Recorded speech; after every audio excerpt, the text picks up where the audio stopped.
Hello mga kasari, good morning. Today is Monday and for today's video guys, may dadating po tayo again na ahente po ngayon. Yung pangunahing ahente po na dadating ngayon ay yung ahente po natin ng mantika. So, ina-expect ko din guys na dadating din ngayon, dadaan sa akin, yung ahente po ng ating Red Horse, ahente po natin sa alak. So, paubos na kasi yung mga ano natin dyan, halos lahat yan. Yung mga case na yan ay wala na po halos laman. So, iilan na lang yata, mga 2 case na lang yata ang may laman dyan, pero panay grande. So, sana dumating sila. So, magpa-price update tayo guys ng mga kukuhanin po natin ngayon. And, ayun, update ko na lang kayo guys kapag nandito na yung aking ahente.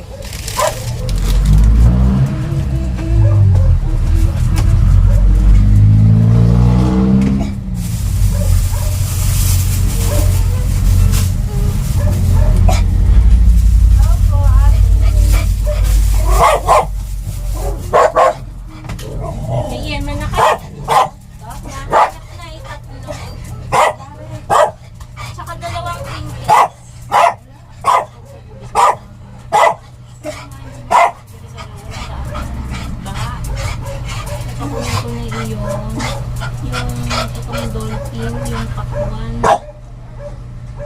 yung pang-burger.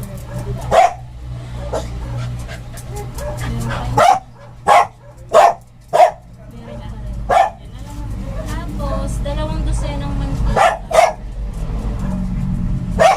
Tapos, asukal, 2 kilo na lahat. Tapos, may Milo kayo, te? Isang habang Milo. Isang Copico Blanca. Tsaka may Bear Brand Swak. Isa din.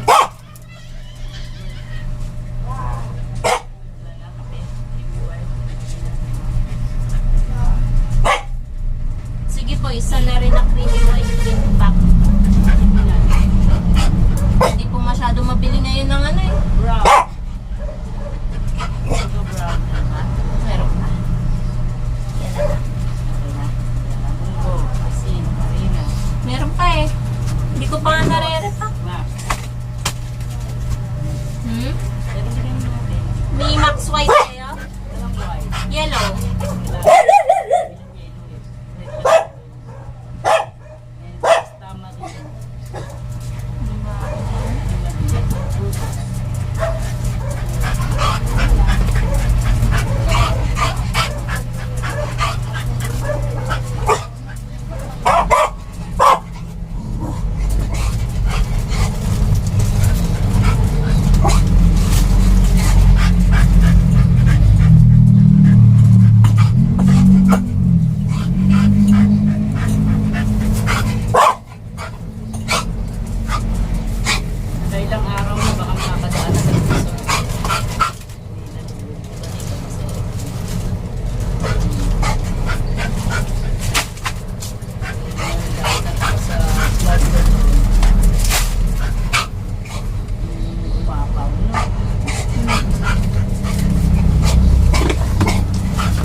Wala nang upuan.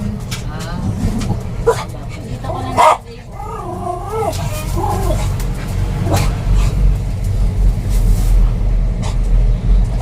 So, ito guys yung mga kinuha natin sa ahente natin ng mantika. Meron tayo ditong gamis. Yan, yung mga gamis natin. Asukal, yema, mga kape, gatas, Milo, at tsaka mantika. May isang naligaw pa yung takip. Yung takip ay ang pangit ng isa. So, kumuha ko guys ng 2 dosena ng mantika. Yan. So, mabili kasi ngayon guys yung mantika. Konti na lang yung natira yung last time na kinuha natin sa kanila. Puhunan ng mantika is 360 ang 1 dosena. So, 40 pesos. Bali, pumapatak yata siya ng 30 pesos isang bote. 40 pesos guys ang bentahan ko ng isang boteng mantika. Malaki yung tubo natin guys sa mantika. And then sa asukal naman po, 24 pesos po yung bentahan po natin ng 1/4. 2 kilo lang yung kinuha natin guys kasi meron pa tayong 2 kilo mahigit dito sa ating drawer. Pang ano lang natin to guys, pang reserva in case na maubos yon. So, bentahan natin is 24.70 per kilo ang kuha natin. So, ayan, sakto naman siya na 2 kilo.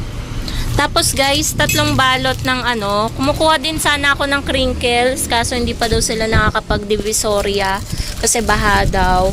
So, ayan, 3 balot na lang ng yema yung kinuha ko. Mabili din kasi dito guys yung crinkles. So, sa yema, 50 pesos yung isang ganito, 60 pesos yung laman. So, sa 3 balot, meron akong 30 pesos kasi piso isa yung bentahan natin. Tapos guys, yung Milo, ayan makikita nyo talaga, hindi talaga siya pwedeng ibenta sa 10 kasi 10 na yung puhunan. 120 ang kuha ko ng Milo. Ayan yung Milo. So 10 pesos yung puhunan niya, pang 12 natin yung Milo. And then yung Blanca, ang kuha natin is 135. Bentahan natin kada twin pack ng Blanca is 16 pesos. Twin pack po yun. And then kumuha din ako ng Creamy White, 140 naman yung kuha ko. 16 pesos din ang bentahan ko. So ito yung Blanca. Ito yung Creamy White. Tapos Bear Brand Swak. Ang kuha ko naman dito sa ahente ko, binibili lang din siguro nila yan sa Pure Gold. 95 ang kuha ko. So, 14 pesos ang bentahan ko ng Bear Brand Swak. Tapos guys, yun na yun lahat. Tapos ay, sa mga gami, ito lang yung nakuha ko kasi ito lang yung available at ubos na sa akin. So, ayan, 3 klase lang yan guys. Kasi nga hindi pa nga daw sila nakakapamili sa Divisoria. So, 50 pesos per tab puhunan, 60 pesos yung laman. Murang-mura pa rin guys yung bentahan ko ng gami, piso isa pa din dito. Kasi mabilis naman po siyang maubos. Ayan o, tingnan nyo yung mga gami ko dito. Ang dami ng mga bakanting lalagyanan. Yung iba dito, paubos na. Ayan o. So, yun po mga kasari. Total ng ating pinagbayaran is 1,650. Yung sales natin ngayong umaga dito napabayad sa ating delivery. So, ubos yung sales natin.